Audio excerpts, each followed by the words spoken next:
kaze muri kino kiganiro cya Burakeye. Vyuka ushima Imana wongere uyitazire kugira uhazwe n'ubuntu bwayo kuri uno munsi mushasha Imana ikweretse.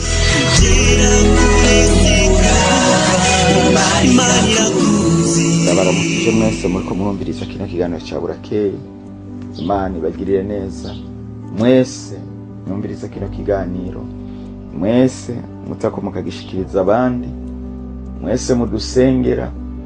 Imana ibaho umugisha, Imana ibagirire neza, Imana yibuka ibikorwa byanyu mukora bwa kino kiganiro cya Burakeye. Imana ibagirire neza. Tugomba turabe Imana ingene ari umuremyi, ego Imana n'umuremyi. Reka dusome igitabo cy'Itanguriro igice cya mbere, umurongo wa mbere havuga ngo ubwa mbere na mbere Imana yaremye ijuru n'isi. Imana nishimye cyane. Ubwa mbere na mbere Imana yaremye ijuru n'isi. Reka dusimbe tugende mu gice cya kabiri ku murongo wa mbere havuga ngo ijuru n'isi binonosogwa kuremwa bo n'ibirimwo byose by'isinzi. Imana nishimye cyane. Turumva neza ko nta kintu hariya mbere dusomye hariya mu butumwa bwiza bwa Yohana igice cya mbere, dusome hayo majambo twumvirize. Avuga gute?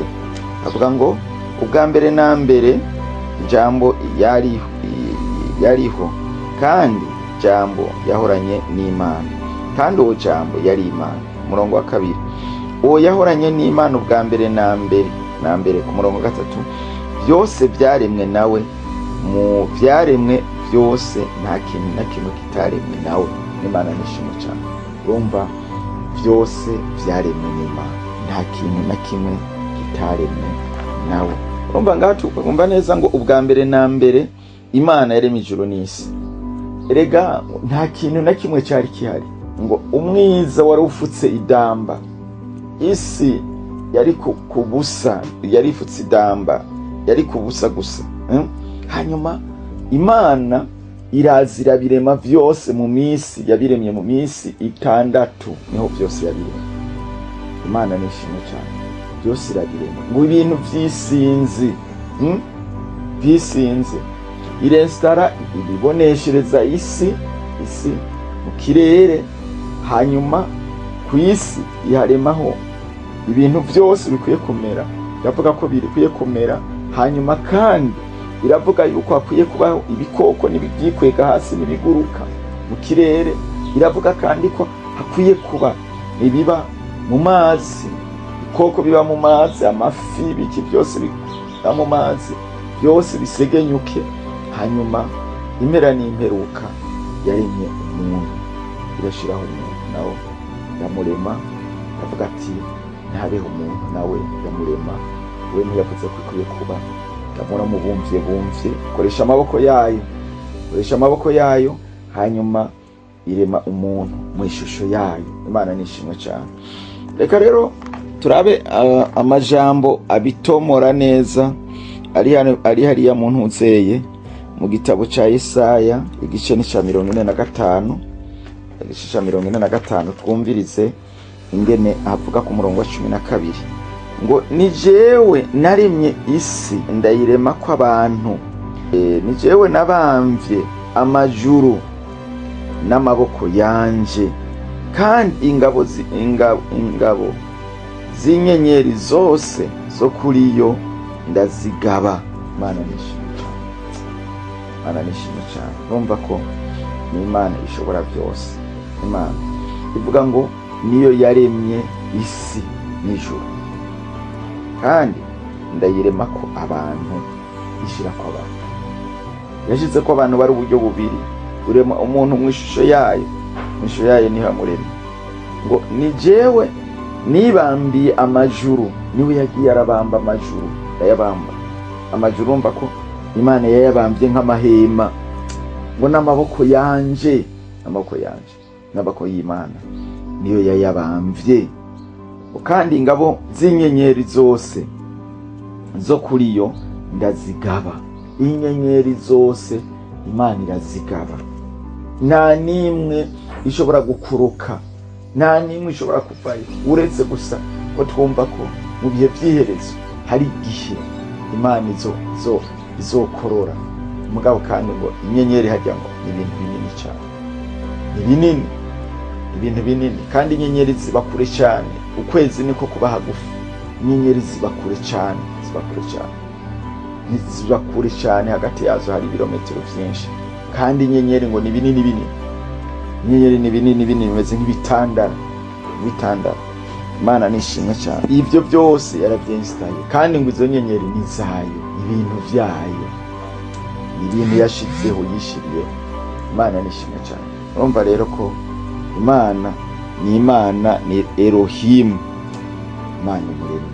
Abantu bayita Elohim bisobanurwa Imana umuremyi wa byose. Nta kintu na kimwe, udukoko twose ubona tugendagenda twaremwe n'Imana. Nicyo gituma dukwiye gucungwa natwo nyene dupfe kwicwa. Hari usanga dufise ikimazi,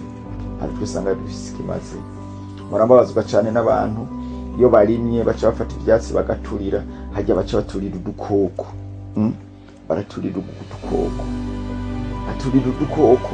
udukoko dufise ikimazi, dushobora kudekompoza bijya biti, bijya bintuze, bijya byatsi, tukabudekompoza bigacika umwavu. Mugabo rero duturiye ucubire iteramo duharage rimwe gusa kaba kabaye. Ariko nagomba nakubwire, umurimyi wa neza akwiye gufata bijya byatsi akaraba habishira kazorimparira. Kandi murazi yuko ushobora no gusasira intuzeye ibiterwa byacu, tukabisasira kugira ngo imvura iguye hama izuba ryatse ntihaje wuma. Imana idufashe cyane, dusasire ibiterwa byacu, kandi twabisasira, ibintu byose bizogenda neza, ibintu byose bizoba byiza. Nicyo gituma rero twumvise neza ko ntihagire abandi bantu usanga bavuga ibindi bintu by'ubwenge bwabo. Mugana ngo marakubwire, iki nico Bibiliya itubwira ko Imana ariyo muremyi w'ibintu byose. Ko abantu baravuga ibintu bakavuga ingene ngo umuntu ngo ingene yagiye agahindagurika, yahora ari inkoto, yahora ari iki, ngo hanyuma akagendagenda mu nyuma agatinda. Ibyo bintu s'ukuri. Bibiliya nitubwira ukuri kose. Bibiliya ni igitabo kirimo ibitabo 66 kigabuyemo kubiri, harimo isezerano risha n'isezerano rya kera. Kandi ico nico kitubwira ivy'Imana yakoze. Kandi ushobora kuyumvira ati none ibi byagenze gute? Imana niyo yahishuriye aya mabanga, yahishurira umukozi wayo Mose.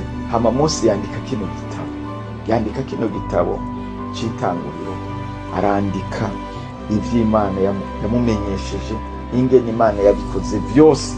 Hanyuma nawe aravyandika.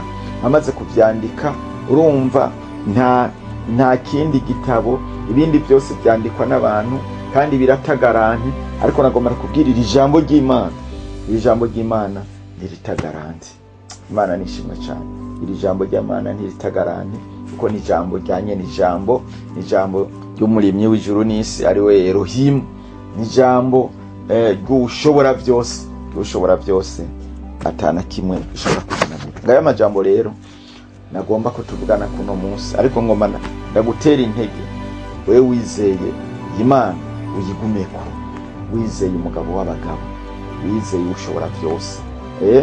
Ngo uwo wanira umugabo adakomeye mugakubitanwa hamwe. Ariko nagomba nakubwire, gumana na Yesu, gumana n'Imana ishobora byose. Hariya twumvise neza ngo ubwa mbere na mbere jambo yariho. Ubu jambo murazi ko Imana mu kurema yakoresha ijambo. Ubu jambo ni Yesu Kristo, umwana w'Imana, yemeye kubambwa ku musaraba azira ibyaha byawe nanje, kugira ngo aducungure twari abo gupfa rubi. Ijambo ry'Imana tugira ngo bose bakoze ibyaha bashikira ubwiza bw'Imana. Hanyuma ngo ariko Imana kubw'urukundo rwayo yemeye gutanga umwana w'ikinege ngo umwizera wese ntazofera, ariko ahabwe ubugingo budashira. Nicyo gituma rero umwizera nta rubanza ruzomutsinda. Nicyo gituma rero nagomba kugira inama utarizera Yesu Kristo, umuhitemwo, umwizere, ucike umwana w'Imana. Na wewe wasubiye inyuma umugarukeko, ariko n'umwami akunda guharira. Mwese mwariko murumviriza kino kiganiro cya Burakeye. Imana